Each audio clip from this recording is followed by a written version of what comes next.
Hello students. So today I will discuss about the next other one topic in the psychology. जो last videos में हम लोग बात कर रहे थे वो बात करते cell that is unit of life और उस सेल के बारे में हम लोगों ने डिस्कस किया कि प्रोकैरियोटिक स्ट्रक्चर्स कैसे होते हैं, प्लाज्मा मेम्ब्रेन कैसी होती है और यूकैरियोटिक स्ट्रक्चर्स के अंदर cell wall, plasma membrane and the double membrane bound cell organelles के बारे में हम लोगों ने ढेर सारे कुछ डिस्कशन किए with the help of this videos. हम लोग ये बात भूल गए कि ये जो साइटोलॉजी है, साइटोलॉजी में कुछ ऐसे स्ट्रक्चर्स भी होते हैं जो नॉन मेम्ब्रेनस और मेम्ब्रेनस भी होते हैं। भूल नहीं गए? एग्जैक्टली हम लोगों को double membrane bound cell organelles के बाद ही हम लोगों को डिस्कस करना है एंडो मेम्ब्रेन सिस्टम। ये जो एंडो मेम्ब्रेनस सिस्टम है, बेसिकली ये एंडो मेम्ब्रेनस सिस्टम एग्जैक्टली करता क्या है और ये होता क्या है। ये जो एंडो मेम्ब्रेनस सिस्टम्स होते हैं इनके अंदर बेसिकली ये सब सिंगल मेम्ब्रेनस होते हैं। मतलब सिंगल मेम्ब्रेनस का मतलब ये जितने भी एंडो मेम्ब्रेनस सिस्टम जो सेल ऑर्गेनेल्स बनाएंगे वो सारे के सारे सिंगल मेम्ब्रेनस होते हैं and these are coordinate in function, मतलब कहना चाहिए these are function in the coordinate manner. ये सारे के सारे कोऑर्डिनेट मैनर में फंक्शन को परफॉर्म करते हैं and their function in a coordinate manner।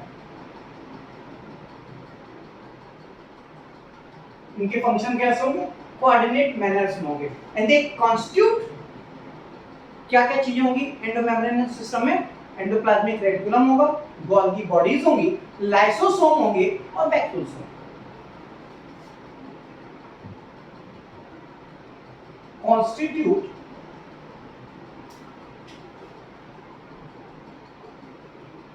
by endoplasmic reticulum, Golgi body, lysosome and vacuole। Endomembranes system का दोबारा से मतलब समझ लिए। एंडोमेम्ब्रेनस सिस्टम्स जो होंगे बेसिकली ये कोऑर्डिनेट मैनर में फंक्शन को परफॉर्म करेंगे। ये बेसिकली जो एंडोमेम्ब्रेनस सिस्टम्स होते हैं एंडोप्लाज्मिक रेटिकुलम से, गोल्गी बॉडीज से, लाइसोसोम से और वैक्यूल्स से मिलकर बनते हैं because these are function in the coordinate manner. Next and all these cell organelles जो भी मैंने नाम लिए, all these cell organelles are single membrane cell organelles. यहां पे राइबोसोम्स नहीं दिया। Ribosomes, that is a protein factory which is a non-membranous structure and these are single membranous structure। आपको पहले याद किया डबल मेम्ब्रेन में क्लोरोप्लास्ट, माइटोकॉन्ड्रिया। एंडोमेम्ब्रेनस में सिंगल मेम्ब्रेनस स्ट्रक्चर की अगर बात करें तो endoplasmic reticulum, lysosome, Golgi bodies and vacuole. तो ये जो स्ट्रक्चर्स हैं एंडोमेम्ब्रेन सिस्टम्स की, ये एग्जांपल्स क्या लिए इनके हम लोग को स्टडी करनी है। तो सबसे पहले स्टडी करते हैं उस पर्टिकुलर सेल ऑर्गेनेल्स के रेफरेंस में जिसको हम लोगों ने यहां डिस्कस किया एज एंडोप्लाज्मिक रेटिकुलम। ये जो एंडोप्लाज्मिक रेटिकुलम है बेसिकली इसकी अगर हम लोग बात करें तो ये एंडोप्लाज्मिक रेटिकुलम, सबसे पहले तो एक बात करें इनके इंट्रोडक्शन के रेफरेंस में कि this endoplasmic reticulum was discovered by Potter. Potter ने इस एंडोप्लाज्मिक रेटिकुलम को डिस्कवर किया। ये जो एंडोप्लाज्मिक रेटिकुलम होता है इसको हम केमिकली कंपोजिशन की बात करें तो यहाँ पे प्रोटीन कंटेंट ज्यादा और लिपिड कंटेंट कम होते हैं। 50 to 70% प्रोटीन और 30 to 50% लिपिड्स होते हैं। This endoplasmic reticulum which can be isolated and separate out with the help of centrifugation। यहाँ हम लोग बात कर रहे थे कि ये जो एंडोप्लाज्मिक रेटिकुलम है which are easily separated and isolated by centrifugation। जो सेंट्रीफ्यूगेशन होती है वो सेंट्रीफ्यूगेशन एक इंस्ट्रूमेंट होता है बेसिकली। उस सेंट्रीफ्यूगेशन में उसको हाई स्पीड वेलोसिटी से जब चलाया जाता है तो कुछ जो सेल ऑर्गेनेल्स हैं उनको हम लोग आइसोलेट भी कर सकते हैं और सेपरेट आउट कर सकते हैं। इसमें उसको बोलते हैं अल्ट्रा सेंट्रीफ्यूगेशन। या सेंट्रीफ्यूगेशन से these endoplasmic reticulum can be separate out. ये जो एंडोप्लाज्मिक रेटिकुलम है इस एंडोप्लाज्मिक रेटिकुलम की अगर और डिटेल में बात करें तो पहली बात तो ये these endoplasmic reticulum is a characteristics of all eukaryotic cell। It is a characteristics of all eukaryotic cell except WBC, RBC and prokaryotes।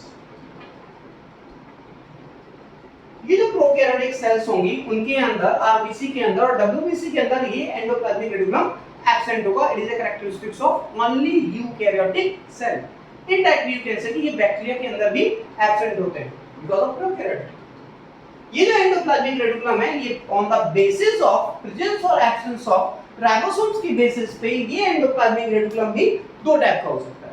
इसको हम लोगों ने यहाँ बोला स्मूथ एंडोप्लाज्मिक रेटिकुलम और रफ एंडोप्लाज्मिक रेटिकुलम. इसको आप कह सकते हैं that is smooth endoplasmic reticulum और इसको आप लिख सकते हैं रफ एंडोप्लाज्मिक रेटिकुलम. ये जो रफ एंडोप्लाज्मिक रेटिकुलम है और स्मूथ है, यहाँ पे स्मूथ इसलिए क्योंकि ribosomes absent and here the ribosomes present. अब ये जो राइबोसोम्स होते हैं ये राइबोसोम्स बेसिकली क्या है, ये राइबोसोम्स जो यहाँ पे ये राइबोसोम्स जो इस पर्टिकुलर एंडोप्लाज्मिक रेटिकुलम पे अटैच हैं ये 80S राइबोसोम्स होते हैं. कौन से होते हैं 80S जिनको हम लोग यूकैरियोटिक राइबोसोम्स बोलते हैं. In entire eukaryotic cell, the 70S ribosomes or the prokaryotic ribosomes are only present in mitochondria and chloroplast. Here, ये जो basically 80S ribosomes है, इनके अंदर क्वेश्चन ये आता है कि यहाँ पे ये जो 80S ribosomes है, जिसमें ये हो गया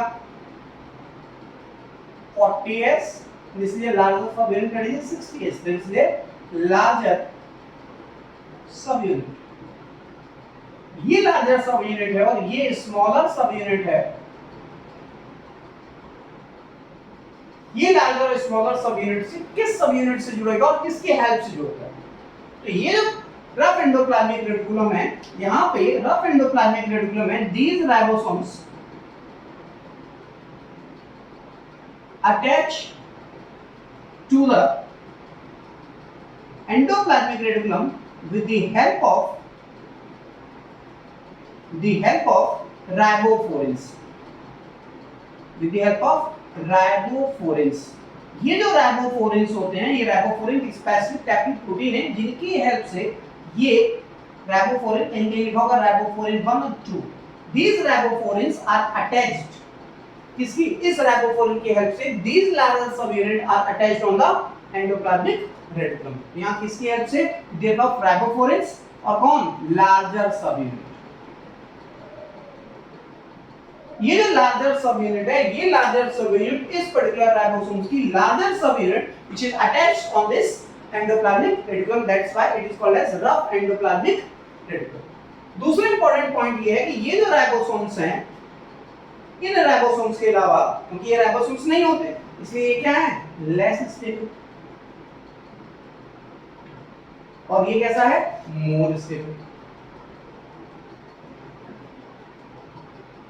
ये मोर स्टेबल है और वो less stable. Next another importance of this endoplasmic reticulum that is function.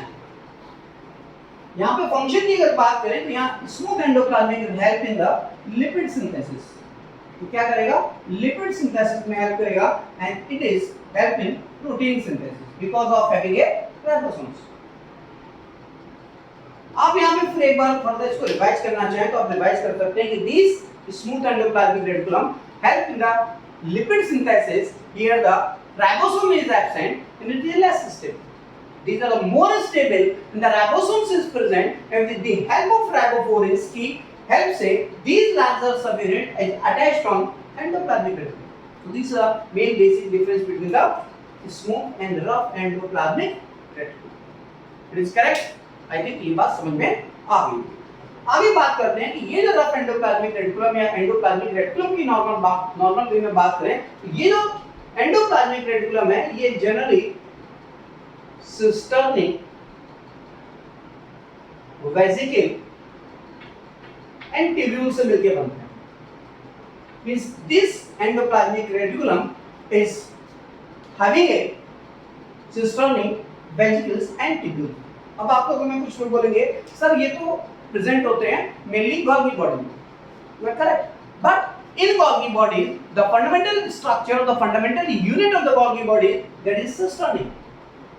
वहां भी ये स्ट्रक्चर होंगे, लेकिन वहां पे मेन फंडामेंटल स्ट्रक्चर जो होता है, यूनिट होती है, उसको बोलते हैं सिस्टर्नी। यहाँ पे ये बेसिकली एंडोप्लाज्मिक रेटिकुलम, जिसको हम लोगों ने क्या बोला था, एंडोमेम्ब्रेन सिस्टम ऑफ सेल, और क्या बोला था, सिस्टम ऑफ मेम्ब्रेन। आगे बात करते हैं कि ये जो एंडोप्लाज्मिक रेटिकुलम है, ये एंडोप्लाज्मिक रेटिकुलम की जो बायोजेनेसिस है, कि ये एंडोप्लाज्मिक रेटिकुलम ओरिजिनेट कहां होता है, कैसे ओरिजिनेट होता है। एक वर्ड है, उस वर्ड को आप फिलहाल याद रखिएगा, इसको बोलते हैं, it's originate from nebenkern. Origin of nebenkern जहां पे होगा, वहां पे ये एंडोप्लाज्मिक ओरिजिन होगा, एंडोप्लाज्मिक रेटिकुलम। ये नेबेनकर्म क्या है, आप चाहें तो यहां पे एक हेडिंग लिख सकते हैं, बायोजेनेसिस। और इस बायोजेनेसिस की अगर बात करें तो आप सिंपली यहां लिख सकते हैं, origin from नेबेनकर्म।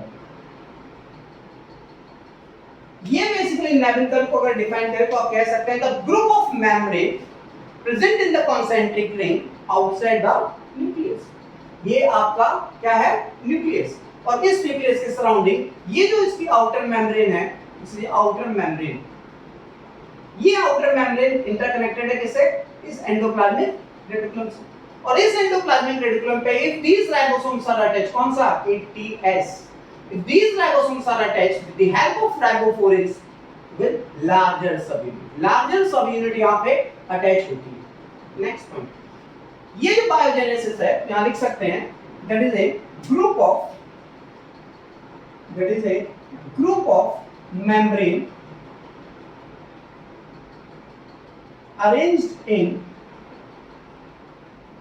arranged as concentric rings just outside nucleus। Just outside nucleus, जो कॉन्सेंट्रिक रिंग में फॉर्म में जो ग्रुप ऑफ मेम्ब्रेन होगी, उसको बोलते हैं nebenkern, that forms endoplasmic reticulum. I think ये बात क्लियर हो गई कि इसकी ओरिजिन कहां से हुई। अब यहाँ पे अभी तक जो आपने पढ़ा है, उसमें दो क्वेश्चंस नीट में पूछे गए हैं, और नीट से पहले जो एग्जाम्स होते थे मेडिकल कॉम्पिटिशन, उनमें भी पूछे गए। पहला कि this ribosomes is attached with the help of on endoplasmic reticulum, with the help of ribophores. Next another one कि ये जो एंडोप्लाज्मिक रेटिकुलम है, इस एंडोप्लाज्मिक रेटिकुलम में जो रेटिकुलम है, रफ और स्मूथ एंडोप्लाज्मिक रेटिकुलम, उनमें से स्टेबल कौन है, या function of rough endoplasmic reticulum is, तो रफ एंडोप्लाज्मिक रेटिकुलम का फंक्शन क्या होगा, protein synthesis due to presence of this ribosome. अब बात करते हैं इस पर्टिकुलर राइबोस, इस एंडोप्लाज्मिक रेटिकुलम की मॉडिफिकेशन के रेफरेंस में, कि ये जो एंडोप्लाज्मिक रेटिकुलम है, ये मॉडिफिकेशन के बाद कौन-कौन से स्ट्रक्चर्स फॉर्म कर सकते हैं, बात करते हैं।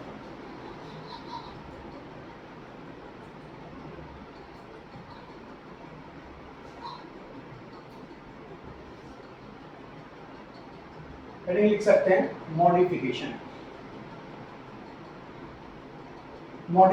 Of ER. ये जो मॉडिफिकेशन ऑफ ईआर है, अगर इस मॉडिफिकेशन ऑफ ईआर की हम लोग बात करें, तो यहाँ पे सबसे पहले एक वर्ड आता है जिसको बोलते हैं सार्कोप्लाज्मिक रेटिकुलम। एक वर्ड आएगा जिसको हम लोग डिस्क्राइब करेंगे, सार्कोप्लाज्मिक रेटिकुलम। क्या होता है ये सार्कोप्लाज्मिक रेटिकुलम?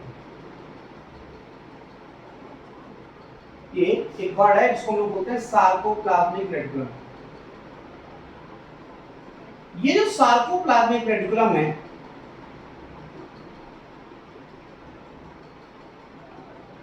ये प्रेजेंट होता है, it is present in cardiac muscles,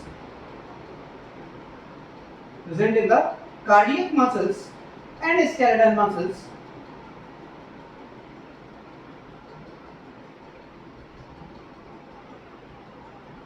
for contraction.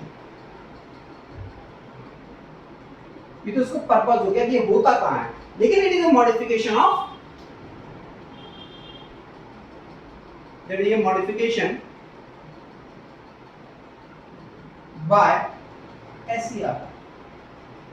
जो स्मूथ एंडोप्लाज्मिक रेटिकुलम होगा, उसके मॉडिफिकेशन से जो स्ट्रक्चर बनेगा, उसको क्या बोलेंगे, सार्कोप्लाज्मिक रेटिकुलम। ये बात क्लियर? ये भी आप यहाँ पूछे गए। नेक्स्ट अनदर वन की बात करें, ये जो सार्कोप्लाज्मिक रेटिकुलम है, उसके अलावा एक और होता है, इसको बोलते हैं निस्ल ग्रेन्यूल। निस ग्रेन्यूल। ये जो निस ग्रेन्यूल होते हैं, ये निस ग्रेन्यूल्स बेसिकली न्यूरॉन्स में प्रेजेंट होते हैं,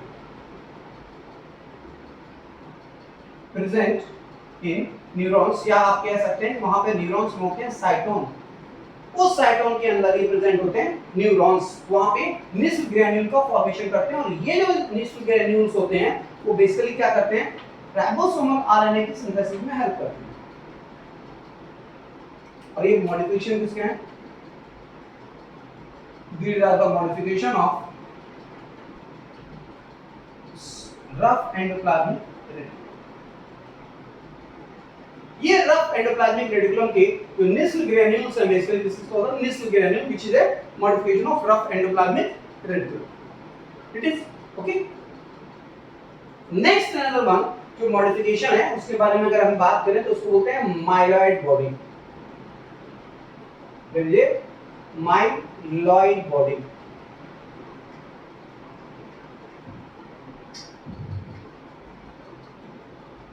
ये जो माइलॉइड बॉडीज होती हैं, ये myeloid bodies which are present in pigmented epithelium of retina, this is present in pigmented epithelium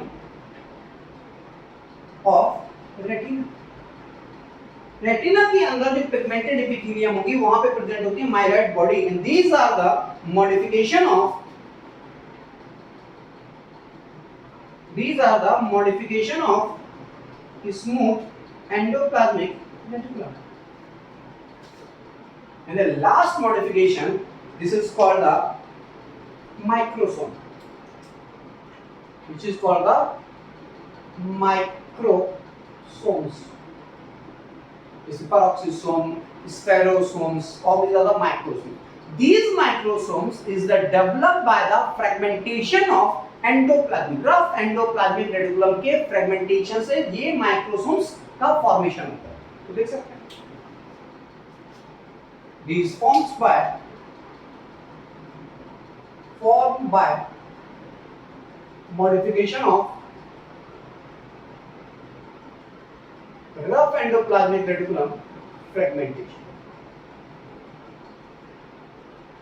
rough endoplasmic reticulum के फ्रेगमेंटेशन से जो बॉडीज बनती हैं उनको हम लोग बोलते हैं microsomes. So these are the modification of endoplasmic reticulum. ये बात क्लियर हुई कि मॉडिफिकेशन के रफ एंडोप्लाज्मिक या स्मूथ एंडोप्लाज्मिक के मॉडिफिकेशन से क्या चीजें बनती, और आपके यहाँ नीट में कहीं ना कहीं ये पूछा जा चुका है, और इससे पहले भी मेडिकल कॉम्पिटिशन होते हैं तो सभी जगह which is a very important part of this endoplasmic reticulum, that is a modification. Okay, it is clear. Next I will discuss the function of endoplasmic reticulum। ये जो फंक्शन होते हैं, अगर हम लोग फंक्शन की बात करें तो फंक्शन में सबसे इंपॉर्टेंट फंक्शन है, ये बेसिकली कई सारे डिफरेंट काइंड ऑफ फंक्शन को परफॉर्म कर सकता है। सबसे पहले जो हम लोगों ने डिस्कस किया, ये एंडोप्लाज्मिक रेटिकुलम प्रोटीन सिंथेसिस में एज वेल एज और किसमें काम करेगा, लिपिड सिंथेसिस। दूसरी चीज एक और आपने अभी देखा कि ये जो एंडोप्लाज्मिक रेटिकुलम है इसको हम लोग क्या बोलते हैं, एंडोस्केलेटन ऑफ सेल बोलते हैं। क्यों? Because these are help in the, इसमें ये जो एंडोप्लाज्मिक रेटिकुलम है ये साइटोप्लाज्म को सपोर्ट देता है, it helps the mechanical support the cytoplasm, that's why it is also called endoskeleton of cell. इनके अलावा भी कुछ इंपॉर्टेंट और फंक्शन है इसके, उनके बारे में अगर हम बात करें तो आप लिख सकते हैं the endoplasmic reticulum, function of endoplasmic reticulum, there is a function of ER. ये जो फंक्शन है, अगर सबसे पहले जो आपको पता है उन्हीं की बात कर लेते हैं। सबसे पहले तो आपको पता है, क्या पता है, synthesis of protein, synthesis of lipid, यही पता है। ये स्मूथ एंडोप्लाज्मिक रेटिकुलम इनको बनाता है, और ये कौन सिंथेसिस करेगा, रफ एंडोप्लाज्मिक रेटिकुलम। इनके अलावा एक और इंपॉर्टेंट फंक्शन है जिसके बारे में हम लोग कह सकते हैं, it helps in the synthesis of enzyme like कौन से enzyme of triglyceride.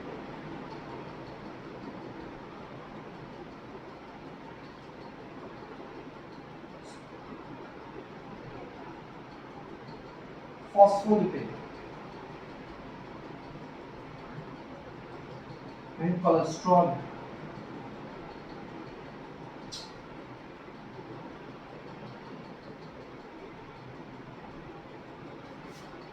It is helping, yeah, it is also called endoskeleton of cell, helping the mechanical support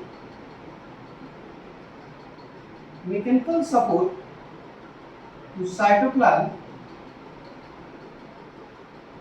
That's why it is known as endoskeleton of cell.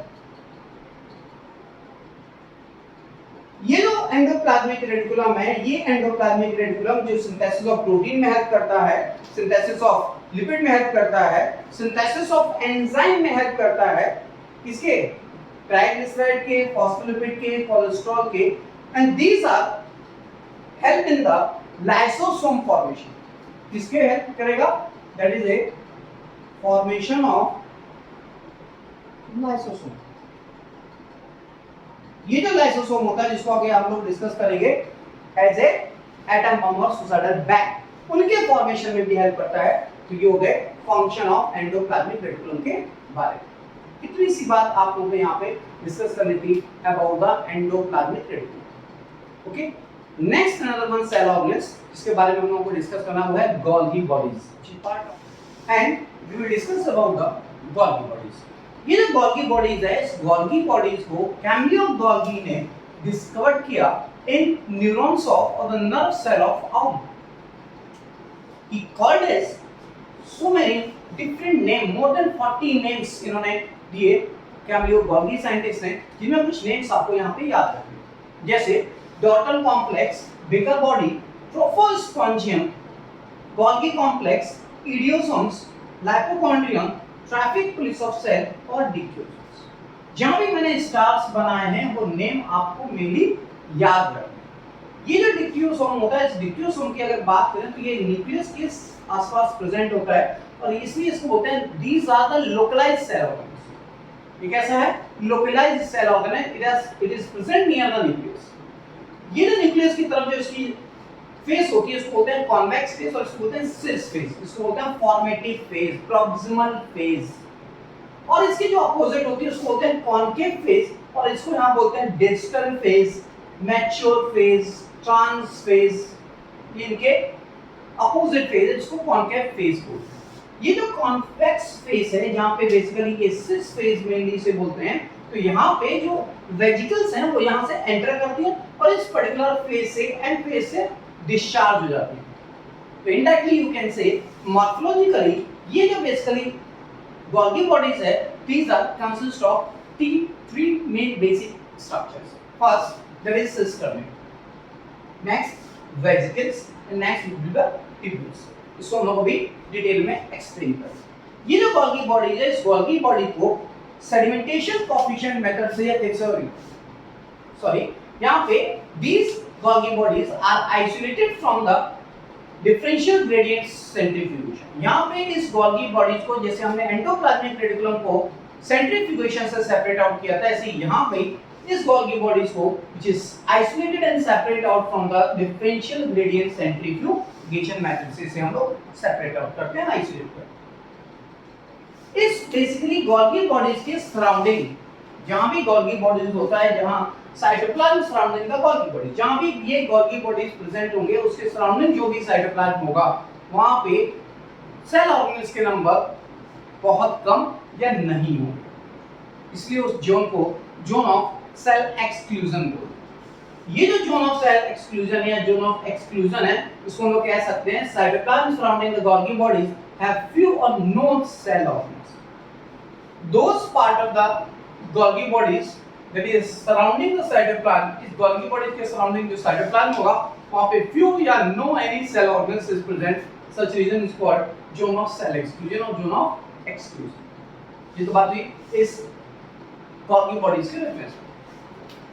ये जो Golgi bodies है, इस Golgi bodies की बात और करें तो जो सिस्टर्नी है बेसिकली ये ब्रांच स्ट्रक्चर्स होते हैं। कैसे होते हैं? Branch structure. ये ब्रांच स्ट्रक्चर है, इस बेसिकली इस सिस्टर्नी को हम लोग बोलते हैं फंडामेंटल स्ट्रक्चरल यूनिट। इसको हम लोग बोलते हैं फंडामेंटल स्ट्रक्चरल यूनिट। ये अनब्रांच्ड सैक्यूल लाइक स्ट्रक्चर्स होते हैं। वेजिकल्स जो होती हैं वो बेसिकली स्फेरिकल इन शेप होती हैं, spherical in shape, storage and secretion में हेल्प करती है, स्टोरेज एंड सिक्रीशन में हेल्प करती है। और ये जो ट्यूब्यूल्स होते हैं ये ब्रांच स्ट्रक्चर्स होते हैं। कैसे होते हैं? Branch. These are the branch structure and connected with or concerned with, ये भी basically secretory in function होते हैं, but these are connected with the system। ये तो बात हुई इस पर्टिकुलर गोल्गी बॉडीज की रेफरेंस में। यहाँ जो सबसे इंपॉर्टेंट पॉइंट है वो ये है, ये जो वेजिकल्स होती है these are enter towards the sixth phase and these are released or discharged from the mature phase। ये जो सिस्टर्नी है ये नियर द न्यूक्लियस प्रेजेंट होती है, और इस सिस्टर्नी ये जो गोल्गी बॉडीज हैं ये प्रेजेंट होती है नियर द न्यूक्लियस, और इस सिस्टर्नी को हम लोग फंडामेंटल स्ट्रक्चर यूनिट बोलते हैं। जैसे कि हम लोगों ने वहां पे डिस्कस किया था एंडोप्लाज्मिक रेटिकुलम में, ये एंडोप्लाज्मिक रेटिकुलम बनता कैसे। यहाँ ये जो गोल्गी बॉडीज है ये गोल्गी बॉडीज की मेंटेनेंस एंड फॉर्मेशन को न्यूक्लियस मैनेज करता है। कौन मैनेज करता है? न्यूक्लियस। तो इनडायरेक्टली यू कैन से this nucleus is essential for the maintenance and the formation of Golgi bodies. Golgi bodies को प्लांट के केस में हम लोग डिप्टियोसोम भी बोलते हैं और इसको ट्रैफिक पुलिस ऑफ सेल भी बोलते हैं। क्यों बोलते हैं? ये इनके फंक्शन में हम लोग डिस्कस करते हैं। हम लोग यहाँ बात कर रहे थे फंक्शन ऑफ गोल्गी बॉडीज के रेफरेंस।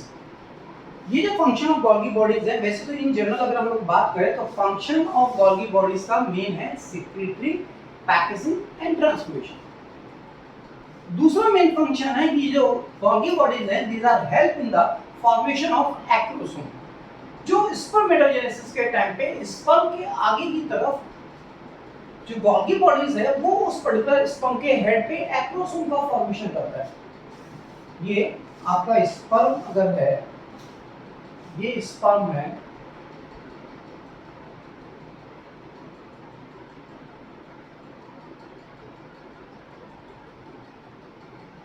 ये इसलिए एक्रोसोम, इस एक्रोसोम का फॉर्मेशन करता है गोल्गी बॉडी। ये जो बेसिकली गोल्गी बॉडीज है, these are the principal director of macromolecules, that's what is called the traffic police in cell. Principal director of macromolecules, और मैक्रोमोलिक्यूल्स एक्सपोर्ट आउट होता है सेल से through this Golgi bodies, that's why it is called the traffic police of cell. It is also help in the formation of vitelline membrane. जो egg के surrounding vitelline membrane होती है उस vitelline membrane के formation में help करती है। Indirectly you can say that is a formation, that is a help in the vitellogenesis, means yolk formation के वजह। दूसरी चीज कि ये जो है Golgi bodies during the cell plate formation it is also help in the cytokinesis. जब cell division के टाइम पे साइटोकाइनेसिस होगी तो उस साइटोकाइनेसिस में यहाँ पे सेल प्लेट फॉर्मेशन में हेल्प करती है गोल्गी बॉडीज। कह सकते हैं it helps in the cell plate formation during the cytokinesis. ये जो गोल्गी बॉडीज है these are help in the packaging, lipid transport and secretory function also। जैसे मैंने स्टार्टिंग में बोला इस गोल्गी बॉडीज का मेन फंक्शन है सिक्रीशन में, ट्रांसपोर्टेशन में और पैकेजिंग। दूसरी इंपॉर्टेंट पॉइंट ये है कि एक्रोसोम के फॉर्मेशन में हेल्प करता है। Next another one important point कि these Golgi bodies are act as a processing body। These are help in the complexity of the protein and lipid. These are help in the complexity of the carbohydrate and lipid. अगर ये complexity of carbohydrate और lipid में help करेगी तो इसको बोलते हैं glycosylation. याद रखिएगा, it is help in the complexity of carbohydrate and lipid. तो उसको बोलते हैं glycosylation. If these are help in the complexity of protein and lipid, then that's why it is called the glycosylation. Very important function of the Golgi bodies जो आपके यहाँ पूछे गए. तो ये जो मेन फंक्शन है ये आपके यहाँ डिस्कस किए जो पूछे गए हैं नीट के अंदर एग्जाम में. तो यहाँ पे जो Golgi बॉडीज हैं, इन Golgi बॉडीज की जो मेन फंक्शन है, first I will revise you कि ये Golgi बॉडीज मेनली सिक्रीशन में, जो कि वेसिकल्स, स्टोरेज में, पैकेजिंग में और ट्रांसपोर्टेशन में हेल्प करते हैं. दूसरी इंपॉर्टेंट चीज जिसको हम लोग ट्रैफिक पुलिस ऑफ सेल बोलते हैं, because these are principal director of the macromolecules. जो मैक्रोमोलेक्यूल्स होते हैं ये एक्सपोर्ट आउट होते हैं सेल से बाहर through this Golgi bodies. Next another one, these Golgi bodies are help in the acrosome formation. इस पर्टिकुलर स्पर्म के अंदर जो हेड पे आगे की तरफ पॉइंट है उसको बोलते हैं एक्रोसोम. जो इस पर्टिकुलर स्पर्म को जब वो ओवा से जाके फ्यूज होगा, ये एक्रोसोम से कुछ स्पेसिफिक सर्टेन एंजाइम रिलीज होते हैं जो उसकी वॉल को, जोमा पेलिसिडा को ब्रेक करेगा और वो न्यूक्लियस अंदर मूव कर जाता है.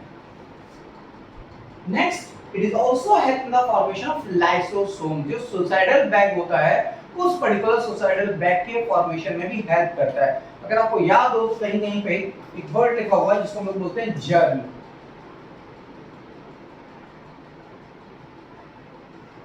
Golgi bodies associated, the Golgi bodies endoplasmic reticulum associated with the lysosome.